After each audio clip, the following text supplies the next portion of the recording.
Hello and a very warm welcome back to the channel. Today we're going to be taking a look at the brand new release in the Star Wars series by the Royal Mint. And this time, as you can see, it shows Emperor Palpatine, also known as Darth Sidious, and Darth Vader. This is the second coin in the series. If you can see in the background there, we do have the original coin, which was the C-3PO and R2-D2. And this one right here is the 50p silver proof. So let's have a very quick look at the coin. And as you can see, this is an absolutely stunning coin. Now, normally, I'm not always a huge fan of the coloured coins, but I definitely do believe that in this series, at least, the coloured versions on the 50p's are just so much better looking than the plain versions on the 1 ounce proofs. Looking at the reverse here now, this was designed by Lucasfilms. As I said before, you can see Emperor Palpatine in the background with Darth Vader in the foreground and Star Wars at the bottom. If you look very closely right there, you will see it does say Lucasfilms along the bottom of the coin there.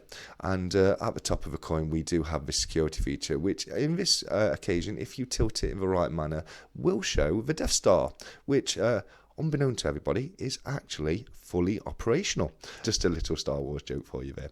But if we do take a look at the obverse of the coin, we can see we have the standard Martin Jennings depiction of King Charles III, with the legend around the coin reading Charles III, DG Rex FD 50 pence 2023, and that is of course abbreviated Latin and would translate to Charles III, by grace of God, King, Defender of the Faith, 50 pence 2023. And if you look very closely, you can see the initials of the engraver Martin Jennings just there in the truncation of King Charles's neck. So yes, a very beautiful coin. I'm just going to have a quick look at the reverse, because we have obviously seen the Martin Jennings obverse on quite a few coins before, but this is the first time I've actually got to take a look at this coin in the flesh, as it was only released by the Royal Mint Monday of this week. So I have signed up now to the 4-coin series. So when the coins are released, they will just take the money and issue them to me. This is the first coin I've received in the series as of yet, but I will also be getting the 1 ounce proof and both brilliant uncirculated 50p's to review on the channel, just like I did with the original release, the C-3PO coin there. So yes, just a very quick look at the coin. As I say, it is a brand new release from the Royal Mint. It is part of their Star Wars series, which is the latest series they're looking to issue. This puts us halfway through the series. We have 2 more coins to come out after this one, which is going to be one showing Han Solo and Chewbacca. Now, don't quote me on this, but I have a feeling that the Han Solo and Chewbacca coin is going to be the next one that we will see released by the Royal Mint. I'm not sure if they've confirmed that as of yet, but I just have a feeling that will be the next coin, and we'll have the sibling protagonists, Luke and Leia Skywalker, portrayed on the 4th and final coin of the series. Brilliant. Okay, so that's the coin out of the way. So I'm just going to pop it back into its capsule right here, if I can find the top of it. And I do love these acrylic capsules that the Royal Mint release these 50p coins in. They are absolutely beautiful. Now, I know Cobra Stacker has found somewhere that sells these acrylic style capsules on the internet, and you can also get the backdrops for them. So yeah, definitely check his channel out if you haven't done so already. They are something I'm looking to pick up. I got one with the Lord of the Rings coin I purchased from Cobra, so I'm going to be looking to get a few more just for a few other coins I've got, because I do think they look great.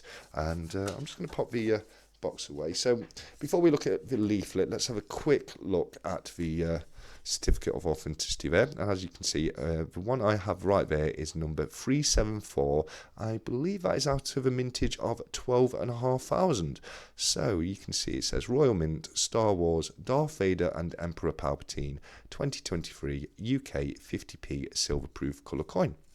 And inside the certificate, on the left hand side, we can see right here it says coin specifications, denomination 50p, issuing authority United Kingdom, alloy 925 Ag, and Ag of course being the chemical symbol of silver, weight 8 grams, diameter 27.3 millimeters, obverse designer Martin Jennings, and the reverse designer Lucasfilms Limited. The quality is proof, and the maximum coin mintage is 12,510. Limited edition presentation to 12,500. So you just have a little bit of blurb right there saying the maximum coinage is the maximum number of coins that will be issued. Limited edition presentation in the maximum number of coins or sets of coins presented in the specific style that will be issued. So on the right hand side here we can see since at least 1282, the coins struck by the Royal Mint have been independently and rigorously checked to determine their quality and fineness. This judicial ceremony was known as the Trial of the Picks, and it still takes place today, more than 700 years later. And that is absolutely true. And the Trial of the Picks is it's the only time I'm actually aware of where you will pay more for a damaged coin, because what they'll do is they'll chip away a little tiny part of the coin, leaving a mark on it. But it will come with some certificate of authenticity to say that it was caused during the Trial of the Picks, and it does actually increase the value of the coins massively. And it's I'm aware of no other occasion where you'll pay more for a damaged coin than the Trial of the Picks, but it's something quite interesting worth looking into. Okay, so where were we? Every year, an independent jury sworn in by the King's Remembrancer ascertains whether the coins made by the Royal Mint are of the correct weight, diameter and composition required by law. This means that you can be assured that the coin in your possession is of the highest quality. It is advisable to avoid handling the coin as fingerprints will spoil its proved quality. And that is absolutely the case. Don't ever take the silver proofs out of the capsule. You will decimate their value the second you do so. I've seen I'm not going to name any names, but I've seen a channel recently who started reviewing coins, and he's pretty much in every video he takes a silver proof out of a capsule and whacks a load of great fingerprints on there. But definitely don't ever do that, because you will massively reduce the value of your coins. So that's the certificate of authenticity. So let's have a quick look at the brochure that comes with the coin. We have a very similar design of Palpatine and Vader on the front there. So if we have a quick look at the inside, let's have a look here. The Fallen Jedi, imposing and enigmatic, Darth Vader and Emperor Palpatine are one of the greatest evil duos in the history of modern cinema. Throughout the original Star Wars trilogy, the villainous characters ruled with an iron fist as they plotted to dominate the galaxy, destroy the Rebel Alliance, and eradicate the Jedis once and for all. The perfect blend of brains and brawn, the pair were the total package, with Vader's calming subservience perfectly complementing the seething hatred of Emperor Palpatine. However, like any evil pairing, it was a matter of time before their partnership exploded, much like the Death Star itself. So, just there on the left-hand side, you can see a picture of Emperor Palpatine on the left with Darth Vader on the right. Just behind them, you can see some of the Emperor's guards dressed in red, and behind them you have the stormtroopers. So, going on to the next page, we have more machine than man. In the history of cinema, few villains have captured the imagination of cinema-going public quite like Darth Vader. On 25th of May 1977, the world got its first glimpse of the towering Sith Lord with the release of Star Wars, later retitled Star Wars Episode 4: A New Hope. And with that, a cinematic legend was born. Serving as the main antagonist of the original movie, the character was an instant hit and left with an incredible mark not only on the Star Wars franchise, but cinema itself. And on the right-hand side there, we can see Darth Vader with a couple of the officers from the I believe the Death Star there, the guys who they used to wear like a browny green kind of thing, Moff Tarkin kind of uniform there. So the next page we have Out of the Darkness, and what that says is, over the course of the first 6 episodic films, the relationship between the two characters evolved from one of disdain to admiration. Nevertheless, it was Vader's Jedi instincts that ultimately allowed good to prevail over evil. As the Sith Lord sent his master plummeting into the cavernous depths of the Death Star. Vader is a complex figure of immense depth, meandering from good to bad and back again over the course of the first 6 films. Fittingly, series creator George Lucas has since labelled his hexology as the tragedy of Darth Vader in reference to the character's tumultuous journey.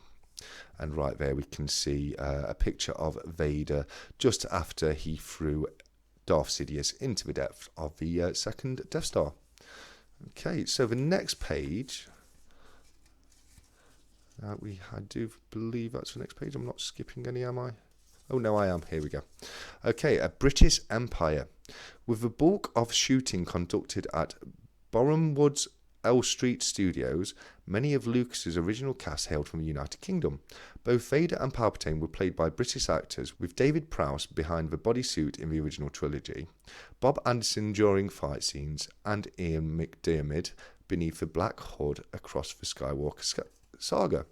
Meanwhile, 2016's Rogue One, a Star Wars story, saw Vader's role shared by Welshman Spencer Wilding and Englishman Daniel Naples.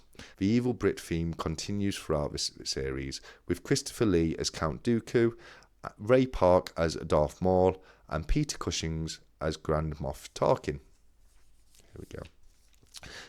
And I believe this will be the last couple now, because we normally end with a few fun facts about the trilogy. So, Darth Vader, did you know? Darth Vader has less than 45 minutes of screen time over the course of the original Star Wars trilogy. Darth Vader and Anakin Skywalker weren't intended to be one and the same until the development of The Empire Strikes Back. Darth Vader's trademark breathing sound was created by sound designer Ben Burt using traditional scuba diving equipment. Prior to casting James Earl Jones as the voice of Darth Vader, George Lucas considered using cinema legend Orson Welles, and I think that would have sounded amazingly. Orson Welles, actually, if people weren't aware, Orson Welles appeared in the first ever Transformers cartoon movie. I believe he played Megatron in the series. So, if we have a quick look at the final page here, which is Emperor Palpatine, did you know? In The Empire Strikes Back, the Emperor was played by Marjorie Eaton and overdubbed by Clive Revill. During The Empire Strikes Back, the Emperor's appearance was created by superimposing chimpanzee eyes over a latex mask. Ian McDiarmid was never intended to voice the character, but his delivery impressed so much that the actor's lines were kept in. Palpatine is one of the few characters to appear in all three Star Wars trilogies of the Skywalker saga. Okay, and that is the literature right there. So, yes, I hope you've had a lot of fun today. It's definitely been great to have a quick look at the coin itself. I'm just going to get it there so we can have one final look at the coin before the video ends. But yeah, so there we have the brand new silver-proof 50p issued by the Royal Mint as the second part in the Star Wars saga. So yes, I'm looking forward to getting the next coins in the set, which will be hopefully the 1 ounce silver-proof. But there's also the two bunks to come, the coloured and non-coloured. But I will be doing a video to show them when they get here. So yes, thank you so much for watching. And if you are still watching at this point, again, I can't thank you enough. I massively appreciate all the support I get from you guys. But if you haven't liked the video or subscribed to the channel as of yet, please consider doing so, as that kind of stuff really does help small content creators like myself. But with that being the case, that is pretty much all for me today. So until Friday, when I'll be with you with another coin review showing off some beautiful foreign silver, I will leave you by saying, as always, look after each other. Take care, keep stacking, and goodbye. And may the Force be with you.